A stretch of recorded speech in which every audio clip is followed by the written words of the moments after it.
Բարև ձեզ հարգելի քաղաքացիներ, սիրելի ընկերներ, վաղուց այս ձևաչափով ձեր հետ չէի հաղորդակցվել և անհրաժեշտ համարեցի արձագանքել Բարձրագույն դատական խորհրդի քիչ առաջ հրապարակված հայտարարությանը, անընդունելի հայտարարությանը, որը անթաքույց ձևով իրենից ներկայացնում է իմ համոզմամբ փաստաբաններին, իրավապաշտպաններին, իշխող ռեժիմի ապօրինությունների մասին բարձրաձայնողներին լռեցնելու փորձ։ Ինչի մասին է խոսքը, վերնագիրը նայում ես, վերնագիրը ամբողջությամբ ընդունելի է, ասում է դատապարտում է ինչ-որ Բարձրագույն դատական խորհուրդը դատավորներին վիրավորելու կամ նրանց մասին արատավորող տեղեկություններ տարածելու դեպքերը։ Դրանք քրեական օրենսգրքով նախատեսված արարքներ են և բնականաբար դատական իշխանության ներկայացուցիչները, քանի որ քաղաքական պաշտոն չեն զբաղեցնում, նրանց նկատմամբ քննադատական խոսքը պարզ է, պետք է ավելի բարձր չափանիշով լինի։ Այսինքն այն քննադատությունը, որ կարելի է հնչեցնել օրինակ քաղաքական գործիչների վերաբերյալ, հատկապես իշխանական, նույն մակարդակի քննադատություն, կոշտ խոսք, այդ թվում նաև ցնցող, վիրավորական եւ այլն, նույն մակարդակը չի կարող լինել դատավորների դեպքում, որտեղ այդ մարդիկ չեն կարող պատասխանել։ Եվ այս վերնագիրը ընդունելի է վերնագիրի մասին, բայց որ բովանդակությունը նայում ես, ոչ մի կապ չունի վերնագրի հետ։ Եվ կոնկրետ անգամ անվանական խոսվում է փաստաբանների կողմից, Արա Զոհրաբյանի անունն է նաև տրվում,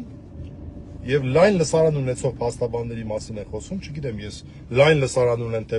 նեղն լսարան ունեմ, ես էլ եմ փաստաբան, ես էլ եմ իրավապաշտպան եւ ես էլ կարող եմ ին վրա վերցնել այս հայտարարությունը, ասվում է, որ այտենց իրենց խոսքը ներկայացնում են որպես բացարձակ ճշմարտություն, դա անընդունելի է, էսը այն է։ Այսինքն ինչ չքննադատենք, երբ որ օրինակ Արա Զոհրաբյանը տեսնում է, որ ինչ որ դատավորներ, ասենք օրինակ այն բանի, այն երկու քահանաների գործով այդ խայտառակ որոշումը կայացրած իմ գնահատականն է, դատավորները, նրանց արարքը որակում է որպես հանցագործություն, եւ ես էլ եմ կարծում, որ դա հանցագործություն է։ Դա չի կարելի այլևս։ Չեն կարող ասել, որ այդպիսի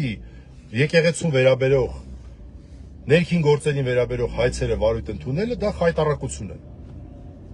Նման որոշում կայացնելը անընդունելի է։ Դա անթույլատրելի է, հա, Բարձրագույն դատական խորհուրդ։ Էս ինչ բան է։ Ես վախենում եմ, որ սա process-ի սկիզբ լինի։ Նորից ասեմ, անվանական է նշվում նաև լուսանկարներ հրապարակելու համատեքստում, բայց եթե փաստաբանը, եթե որևէ քաղաքացի որևէ վիրավորանք թույլ չի տալիս անձնական բնույթի, ասենք չի ասում պայմանական, այսինչ դատավորը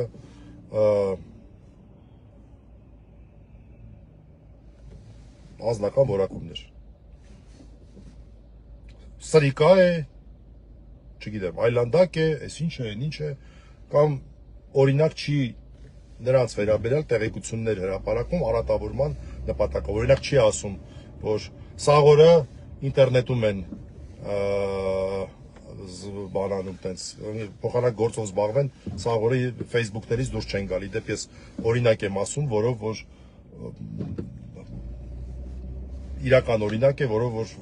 անգամ հանցագործության այսպես վերաբերյալ հաղորդում չի ներկայացվել, բարույթ չի նախաձեռնվել, որովհետև քաղաքական իշխանությանը դա անհրաժեշտ չէր, այդպիսի արտահայտություն իրեն թույլ տվողը նրանց համար շատ ընդունելի մեկն էր։ Եթե նման բաներ չի արվում, նման բաներ չի ասվում, այսինքն արատավորող տեղեկություններ չի ասվում, այդ վերջի օրինակը արատավորող տեղեկության օրինակ է։ Կամ անձնական վիրավորանքներ չի տրվում, քննադատելը այդ որտե է գրած, որ վիրամունք չունեք քննադատել, այդ ոնց եղավ։ Ուրեմն պատկերացրեք, դատական իշխանությունը չունի ժողովրդականության, ուղիղ ժողովրդականության որևէ դրսևորում չունի։ Բա մենք քաղաքացիներս մեր անհամաձայնությունը ոնց հայտնենք։ Մենք չենք կարող ասել, այս ինչ որոշումը խայտառակություն է։ Այս ինչ որոշում ընդունելը, չընդունելը, այս ինչին դատապարտելը, այս ինչի խափաման միջոցը երկարացնելը, դա խայտառակություն է, դա ապօրինություն է, դա հանցագործություն է։ Իրավունք չունենք ասել։ Այդ ինչ բան է։ Սա փաստաբանությանը լրացնելու, փաստաբաններին, հատկապես ինչպես նրանք են նշում իրենց հայտարարության մեջ, լսարան ունեցող փաստաբաններին նկատմամբ ռեպրեսիվ քայլեր ձեռնարկելու սպառնալիք է, անընդունելի սպառնալիք է, եւ ես կարծում եմ, որ սրան պետք է արձագանքել շատ հստակ։ Անուն էր գրված, իմ գործընկեր փաստաբան Արա Զորաբյանի անունն էր գրված, այս կապ չունի, կարող էր իմ անունը գրված լիներ կամ ուրիշի անունը գրված լիներ, կարող ոչ մեկի անունը գրված չլիներ։ Այստեղ անհատական խնդիր չի, ինստիտուցիոնալ խնդիր է, դատական իշխանությունը իրավունք չունի փաստաբաններին պարտադրի, թե ինչպես իրենք կարող են իրենց օրինակ պաշտպանյալների օրենքով չարգելված ձևերով իրենց պաշտպանյալների շահերը պաշտպանել, օրինակ, կամ իրավապաշտպաններին հանդես գան հրապարակային խոսքով նշելով, թե որտեղ է թույլ տրվում ապօրինություն, ուղղակի իրավունք չունեն։ Եվ առհասարակ լավ կլինի, որ մարդիկ իրենց հեղինակության մասին մտածեն ոչ թե օրենքի արգելքներով, այլ բովանդակային առումով։ Որովհետև իրավաբանական հանրությունը, օրինակ, կոնկրետ ես հասկանում եմ, որ ստե խոսքը հակաեկեղեցական շարժման մի դրսևորում է սա, իմ պատկերացմամբ, որովհետև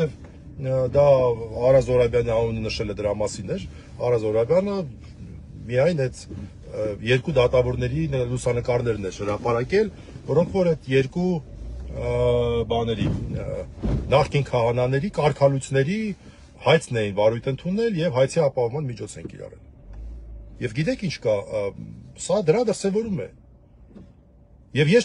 ճիշտ եմ համարում Արա Զորաբյանի արածը, ոչ մի ապօրինություն թույլ չի տվել, եթե ապօրինություն թույլ չի տրվում, օրենքով արգելված որևէ բան չի արվում, վիրավորանք չկա, արատավորող տեղեկություն չկա, որևէ մեկը իրավունք չունի անգամ խորհուրդ տալ։ Դու սա մի արա կամ սա արա։ Լավ է արել է, օրենքով թույլատրված է, որոշել է այդպես իր գործառույթը իրականացնել։ Ինչի մասին է խոսքը։ Սա շատ վտանգավոր բան է, շատ։ Գիտեք ինչ, այդ մարդկանց ես հասկանում եմ, որ այս ամեն ինչը իրենից ներկայացնում է եկեղեցու նկատմամբ հալածանքի դրսևորում։ Ես այդպես եմ դա անցալում։ Բայց երբ որ բարձրագույն դատական խորհուրդը ասում է, դե գիտեք ինչ, ես դատավորների անկախություն պետք է երաշխավորեմ եւ այլն։ Եվ մեկ էլ տեսնում ենք, որ գործադիր իշխանության ղեկավարը ինչ հայտարարություն անում է քաղաքական, կարճ ժամանակ հետո դա դատական ակտերով ձևակերպում է ստանում։ Մենք դա ոնց հասկանալ, դա անկախության հետ կապ ունի։ Դա անկախության հետ կապ ունի, դրանով զբաղվեք։ Դատական իշխանության, բարձրագույն դատական խորհրդի հեղինակությունը, ես շատ կուզենայի, որ չափվեր, եւ մենք հասկանանք այդ մարդիկ հեղինակություն ունեն, թե չէ։ Ես որպես մարդ, որը որոշակի ճանապարհ է անցել, թե պատասխանատու պետական ծառայության ոլորտում, թե կրթության ոլորտում, հիմա հանրային ոլորտում,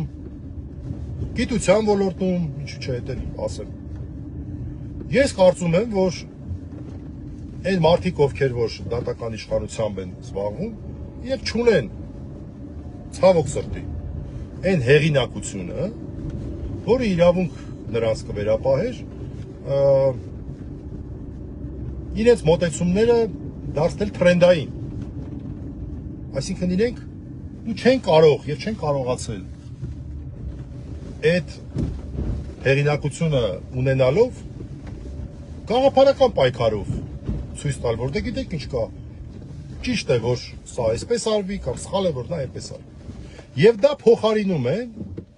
օրենքի ուժով հարկադրանքով, հարկադրանքի սպառնալիքով։ Դա շատ վատ բան է, ես մեղմ եմ շատ արտահայտվում։ Սա նաև մտածելու համար եմ սա ներկայացնում, սա շատ վատ բան է, որովհետև դա հերթական քայլն է Հայաստանում ժողովրդավարական արժեքների զրոյին ձգտելու եւ զրոյացման, բայց մի կարևոր բան էլ կա, սա արդյունավետ չի ուղղակի։ Տեսեք, ինչքան էլ դուք օրենքով պարտադրեք մարդկանց, սա անել, նա անել, մասյացոտնի թեմում օրինակ, ուրեմն ես տեղյակ եմ, որ նաև դատական ակտերի հարկադիր կատարման ծառայությունը արդեն քահանաների հետ է ինչ-որ հարցեր քննարկում, արդեն հասել են նրան, որ պատարակների մատուցումն են քննարկման առարկա դարձնում, ասենք, չեմ ուզում շատ մանրամասներ այս բանին ասեմ, բայց դուք հիշեք հենց առաջին դարը, քրիստոնեության կայացման շրջանը, երբ մարդկանց պետական օրենքներով պարտադրում էին, ասում են դուք պարտավոր եք զոհեր մատուցել կայսրին, այսինչին, այնինչին, եւ քրիստոնյաները հրաժարվում էին, ասում են մեր համոզմունքներին դա հակասում է, մենք չենք կարող դա անել, մենք այո ուզում ենք նորմալ օրինապահ քաղաքացի լինել, բայց դա մեր խղճի ամենախորքային հարցին եք, դա չեք կարող դուք դա պարտադրեք։ Հիմա այս մարդիկ չունենալով հեղինակություն, որով կարողանան իրենց գաղափարները տարածել, դա ուզում են փոխարինել օրենքի հարկադրանքով։ Չի ստացվի։ Հարցեր կա, որ չի ստացվի։ Սա է հարցը։ Հիմա օրինակ դուք ասում եք փաստաբանի անուն եք տալիս եւ ինչ որ հորդորներ եք հղում բան եւ այլն։ Այսինքն ձեր կարծիքով հիմա մենք, մեկը ես, մյուսների անունից լավ չխոսեմ, պետք է դադարենք քննադատել, դադարենք ապօրինությունները ներկայացնել, դադարենք խայտառակությունների անունը դնել խայտառակություն։ Այսինքն մեր կարծիքը ներկայացնենք։ Դե ամենա ջղայնացնող արտահայտությունն է նա, որ իրենց կարծիքը ներկայացնում են որպես բացարձակ ճշմարտություն, չի մասն է խոսքը։ Դե դուք էլ հակառակը փորձեք հիմնավորել։ Եթե տեղ չլիներ, մարդիկ բանի տեղ չէին դնի։ Այս հայտարարությունը նրա մասին է, որ մարդիկ շատ լավ տեսնում են, որ այդ ապօրինությունները մարդկանց աչքին հստակ երևում են։ Եվ այո, ես էլ եմ գտնում, ինչպես Արա Զորայբյանը, որ այդ երկու դատավորների արածը, այդ վերջի ուղղակի հանցագործություն է։ Այո, ես էլ եմ այդպես գտնում։ Հիմա ես ինչ արեցի, վիրավորեցի, թե արատավորող տեղեկություններ ներկայացրեցի։ Դե վաղը այս ձևակերպումը արդեն կհամարեք վիրավորանք կամ արատավորող տեղեկություն։ Պաժալուստը, խնդրեմ։ Դա էլ կանեք, ես որևէ բան չեմ տեսնում, այս թուրքական թուրքահպատակ իշխանությունները դրան են պատրաստ, բայց մենք էլ ենք պատրաստ, պաժալուստը։ Որևէ խնդիր չկա։ Ես խնդրում եմ հատկապես մեր փաստաբաններին, այլ հանրային գործիչներին անպայման արձագանքել այս անընդունելի հայտարարությանը Բարձրագույն դատական խորհրդի կողմից եւ ցույց տալ մեր մերժումը այս մոտեցմանը։ Հստակ մերժումը, եթե փաստաբանը, եթե իրավապաշտպանը օրենքով արգելված ոչինչ չի անում, դու չես կարող նրան որևէ բան հորդորես։ Վիրավորանք չկա, արատավորող տեղեկություն չկա։ Չես կարող, վերջ։ Այն որ լինում էին վիրավորանքներ, այն որ Նիկոլ Փաշինյանը դատավորներին վիրավորում էր, այդ ժամանակ տենց խնդիր չկար։ Վնգստացող դատավորներ էր ասում։ Մենք հիմա չենք ասում, չէ՞, վնգստացող դատավորներ։ Այն դատավորներին, որոնք որ այդ խայտառակ որոշումները կայացրել են։ Նման ձևակերպում մեզ թույլ չենք տալի։ Մեզ հարիր չենք համարում նման ձևակերպումներ, չէ՞, թույլ տալ։ Բայց ո՞նց եղավ, որ դա անընդունելի է, բայց նա ընդունելի էր։ Այդ դա ո՞նց եղավ։ Այսքանը շնորհակալություն, հաջողություն։